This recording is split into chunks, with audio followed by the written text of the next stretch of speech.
And do not get it confused. I'm not a scholar or a preacher. I'm just a regular dude who makes mistakes too. But we are reflections true. بسم اللہ الرحمن الرحیم ربی یسر ولا تعسر وتمم بالخیر السلام علیکم ورحمۃ اللہ وبرکاتہ welcome to Quranic Arabic no grammar کی کلاس 5 آپ سب کو خوش آمدید کہتے ہیں اور انشاءاللہ آج ہم مذکر اور مؤنث میں فرق جو ہے وہ عربی زبان میں کیا فرق ہوتا ہے اس کو اسٹڈی کریں گے ویسے تو ہم روزمرہ اپنی زندگیوں میں مذکر مؤنث کا فرق بہت اچھی طریقے سے سمجھ لیتے ہیں ان اور ریئل لائف لیکن آج انشاءاللہ عربی زبان کے اندر جو فرق ہوتا ہے اس کے اوپر غور کریں گے اور ایک مزیدار بات یہ ہے کہ آج ہم مؤنث کو ریکگنائز کرنے کے جو مؤنث کے جو صیغے ہیں اس کو ریکگنائز کریں گے کیونکہ اگر آپ کو پتہ چل گیا کہ یہ صیغے ہیں یہ مؤنث کے ہیں تو آپ کو مذکر خود بخود پتہ چل جائے گا اور قرآن میں بھی اکثر جو صیغے استعمال ہوئے ہیں وہ مؤنث کے صیغے استعمال ہوئے ہیں چاہے وہ جنسی اعتبار سے ہوں یا کسی چیز کے اعتبار سے ہوں یا کسی پلورل کے اعتبار سے کیونکہ عربی زبان میں پلورل اکثر مؤنث ہوتے ہیں تو انشاءاللہ آغاز کرتے ہیں سب سے پہلے مؤنث الفاظ کی نشانیاں سب سے پہلے ہے تا مربوطہ جس کو اردو میں آسان زبان میں گول تا کہا جائے گا جیسے کہ آپ دیکھ سکتے ہیں الآخرتو یہ میں نے یلو میں ہائی لائٹ کیا ہے گول تا اس کے اوپر پیش لگا ہوا ہے جس کو ضمہ کہا جاتا ہے عربی میں الآخرتو الصلاۃ الساعۃ الثمرۃ اور الضلالۃ ضلالت کہتے ہیں گمراہی کو اور ثمر جو ہے وہ پھل کو کہتے ہیں اچھا دوسرے جو الفاظ ہوتے ہیں اس کے ساتھ جو الف مکسورہ بھی لگا ہوا ہوتا ہے یعنی کہ یا کے ساتھ کھڑی زبر جیسے آیاتن الکبریٰ یعنی کہ ہماری بڑی نشانیاں الاسماء الحسنی اچھے نام القرون الاولیٰ پچھلے زمانے تو یہاں پہ یا کے اوپر کھڑی زبر حسنہ میں یہاں کھڑی زبر ہے اور آیاتنا جو کبرا ہے اس کے اندر یا کے اوپر کھڑی زبر ہے اس کو کہا جاتا ہے الف مکسورہ یعنی یا کے اوپر جو چھوٹے سا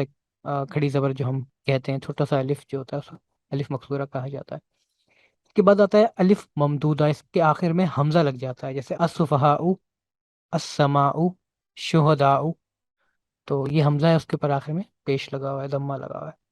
تو یہ کچھ نشانیاں ہوتی ہیں مؤنث کی اگر یہ صیغے آپ کو قرآن میں یا کسی عربی عبارت میں دکھ رہے ہیں تو یہ مؤنث کے صیغے ہیں اس کے علاوہ جو صیغہ ہوگا وہ یا تو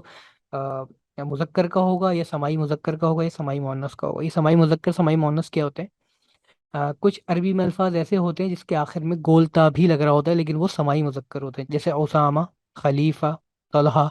ان سب کے آخر میں گول تا آتا ہے لیکن یہ سماعی مذکر ہے ہمیں پتہ ہے کہ یہ ان کا مذکر ہونا لازم ہے کیونکہ معاشرے میں ان کو مذکر کے زمرے میں دیکھا جاتا ہے تو اسی طرح سماعی مؤنث بھی ہوتے ہیں جس کے آگے کوئی مؤنث کا صیغہ نہیں ہوتا جیسے مریم یاسمین نہ اب یہاں تہا مربوطہ ہے نہ الف مقصورہ ہے نہ الف ممدودہ ہے لیکن ہمیں پتہ ہے جب ہم لفظ مریم استعمال کرتے ہیں تو ہمارا ذہن خود بخود جاتا ہے عورت کی طرف یاسمین کا لفظ استعمال ہوتا ہے تو کسی مؤنث کی طرف ہمارا ذہن جاتا ہے کسی عورت کی طرف کسی لڑکی کی طرف کسی بچے کی طرف تو یہ ہوتے ہیں سماعی مذکر اور سماعی مؤنث یہ اس سے مستثنا ہے یہ بہت کم استعمال ہوتے ہیں لیکن اکثر جو آپ کو رول اپلائی کرنا ہے وہ یہی ہے الف مقصورہ کا الف ممدودہ کا اور تال مربوطہ کا تھوڑی سی تمرین کر لیتے ہیں یہاں پہ مذکر کو مؤنث بنانے کا طریقہ کسی مذکر کو مؤنث بنانے کے لیے اس کے آخر میں گول تا کا اضافہ کر دیا جائے مثال کے طور پہ مسلمن یعنی کہ ایک مسلم مرد مسلمتن یعنی کہ ایک مسلم عورت یہاں پہ تا مربوطہ کا اضافہ کر دیا گیا اور آخر میں تنوین آ گئی ان دونوں کے آخر میں تنوین ہے دو پیش جو لگتے ہیں مسلمن مسلمتن